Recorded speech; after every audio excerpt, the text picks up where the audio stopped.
New update, AITAH for confronting my sister about cheating with my husband based on what our mom told me. My mom said she noticed my sister Emma has been acting suspiciously like what my husband does recently. I am pretty sure my husband is cheating through his actions. When I confronted Emma, my older sister, Ray, was upset. But later, she was the one who revealed the cheating between my husband and the Emma. Original story, my husband is cheating on me. I know this for certain. He's doing all the things a cheating spouse would do. He has taken off his location tracker. He has been ignoring me, staying out late with work buddies, has all the excuses for everything. I know what this is. I don't know with who, but I know he is. I talked to my mom about this, and she mentioned how my sister has been doing the same thing. I have two sisters. One is married and has kids, Ray, and the other is in her freshman year of college and still lives at home, Emma. Mom says Emma has been doing all the same stuff that my husband has been, and doing it at around the same time. Emma and my husband have always gotten along, but now that I look back, it almost seems like they get along too well. My husband and I are expecting our first. It's been a good marriage until a few months ago when things started to get rocky. Then this. I confronted my sister this morning, and she denied everything and called me an insecure bitch, but even insinuating it. I told her mom told me, and now my mom is upset because I threw her under the bus. Ray doesn't want any part of this mess. Am I the asshole? Update 1. It's now really late where we live. My husband has not come home. He has not answered his phone. I texted him multiple times, and I know he has read the messages, but he won't answer his phone. I was going to talk to him about this when he got back, but he's not back yet. I don't know if he's coming back. As I said in a previous comment, I am 37 weeks pregnant. I have preeclampsia. My BP is skyrocketing. I'm trying to calm down. To everyone who said to get a PI, I have been on unpaid FMLA for the last month because of my BP complications. I have no money for anything other than this child. All of my savings are going towards my kid's future, and if there are further complications,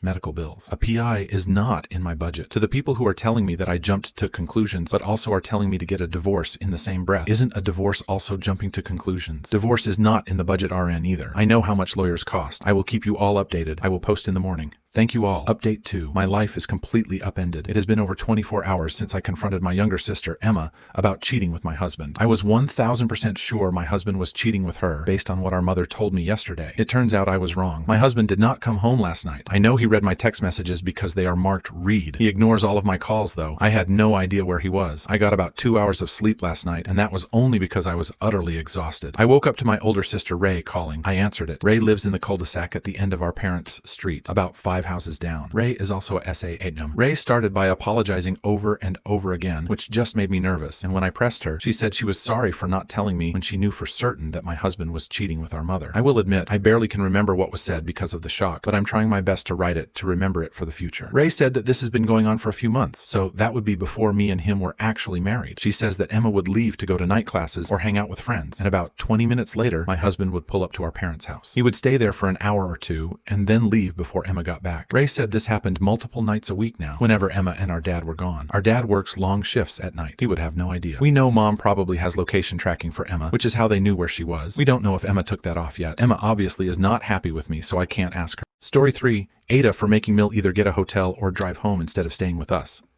We live 2 hours from in-laws, but they still come see us, and mostly the grandkids a lot, to the point that I have asked husband to help me establish the boundary of no more unexpected drop-ins, especially unexpected sleepovers, especially on school nights. I believe this is fair, as does my husband obviously, or he wouldn't have my back on this. There have already been a couple times we have had to put our foot down on this, but there are still versions of unexpected pop-ins. For example, the day after asking the kids' sports schedule, they were just there without notice, and yes, of course, expecting to come right over after, which was awkward as we hadn't planned to accommodate anyone else for dinner. Today she texted at 1 p.m. saying she was coming into town for one of the kids' games and asked if she could stay the night. I didn't see this until 3 p.m., but even so, 1 p.m. seems very last minute to me and did give me anxiety. My husband told her staying over would not be a good idea, as our youngest has been hard to put down lately. Not a lie. And she kind of blew up on us. She hit us with the wow, okay. After all I've done for you, I'm astonished.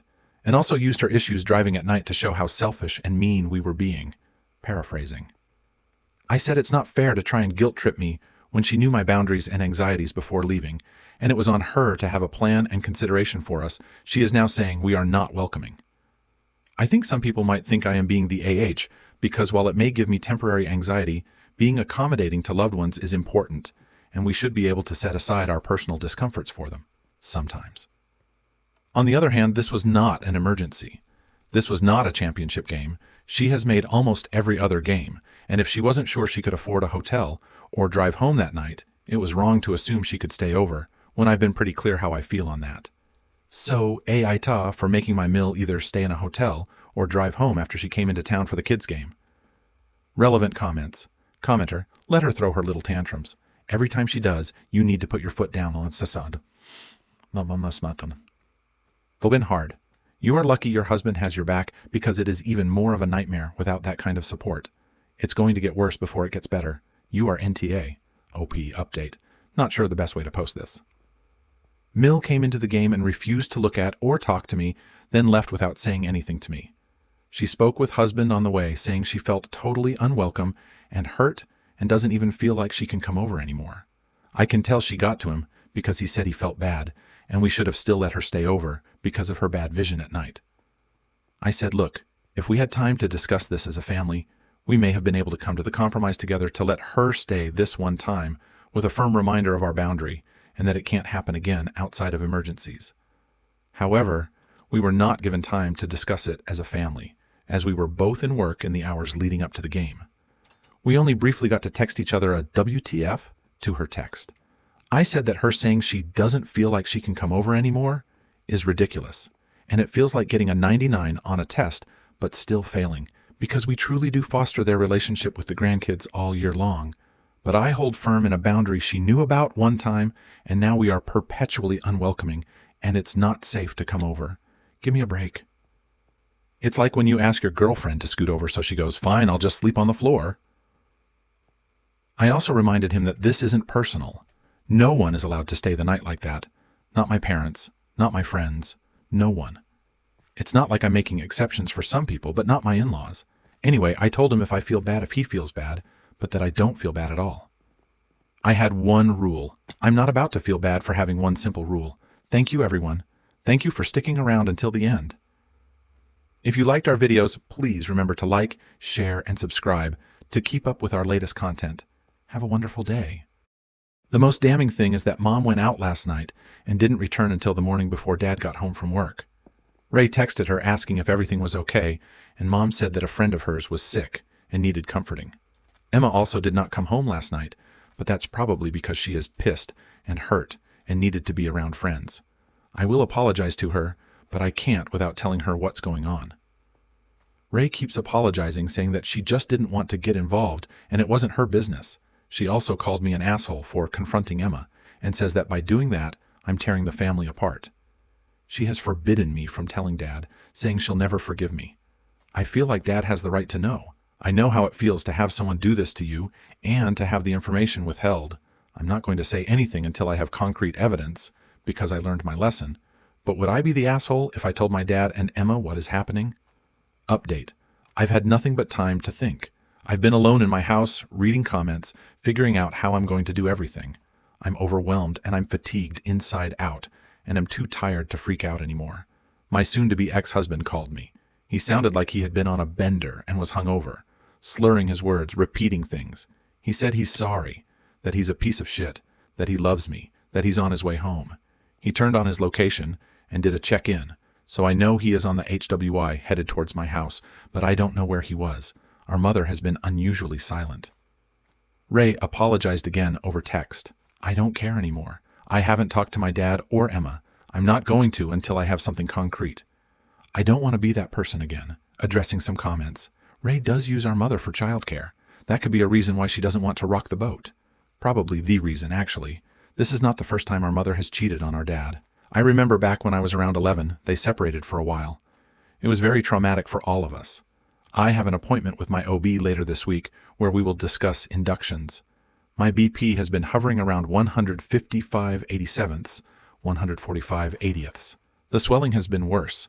I'm monitoring my health along with the baby. The cul-de-sac is not a trailer park, though I did chuckle. It may as well be one now. I am sure that in order to record him, I need his consent. I'll work on that when he gets home. I have thoughts about how to do it. I'm trying to be smarter. I'll update again. Probably won't be soon, but you'll get one. You guys are really helping me get my shit together. Relevant comments. Commenter. Oh, holy family affair. The whole thing needs to be put out there. Sister needs to be apologized to. Mom and husband need to be confronted. Dad needs to know. All of it. Hiding this is lying, and you are the one hurting the most. Put it all on blast. First, go to the hospital to be checked out. NTA. Commenter. The mom literally tried to pin it on her other daughter. What an absolute pathetic excuse of a human. If I were the dad, I'd get a paternity test. Commenter. All of this family affair crap aside, the fact that you're 37 weeks pregnant, have pre-eclampsia, and your husband is just gone, not answering the phone all this time, is really the only reason you need to kick him out, change the locks, and eventually divorce him. Story 2. After asking for a divorce and starting proceedings, my husband, 32M, is now begging me to take him back. What do I, 31F, do? Hi everyone, just wanted to preface this by saying I'm in the UK, so divorce law may be a bit different compared to the US or other countries. I, 31F, married my husband, 32M, 4 years ago, and I thought we had a solid relationship. However, one night he sat me down and handed me some papers. My husband had applied for divorce. I was totally blindsided and stared at the paper for ages, hoping I'd read a line saying gotcha or something. I just asked why. Trying not to burst into tears, my husband, without looking me in the eye, explained that over time he had just felt us growing apart, and while he still cared about me, didn't love me. I felt so heartbroken, but I was also angry that he'd never spoken to me about his issue. It was like he hadn't even given me a chance to fix things. I told him that, and he became defensive, telling me that was how he felt, and I had to deal with it. He went to bed, and I slept on the couch. Next day I thought over it some more, and tried to see his side. It's true that after we got married, we were both promoted, and now spend less quality time together due to work. My father is also terminally ill, and I visit him every other weekend while my husband stays at home. So I suppose I could see where he was coming from about distance, but every time we were together, it was never addressed. Still, after a few more days, I decided I didn't want to be with someone who said they did not love me, and agreed to proceed with the divorce. My family were sad for me, but understood. However, my mother and father-in-law both texted me long messages about giving their son a second chance. That was months ago. I'm now living in the house alone, while my husband stays with his brother. We've had a good relationship the entire divorce.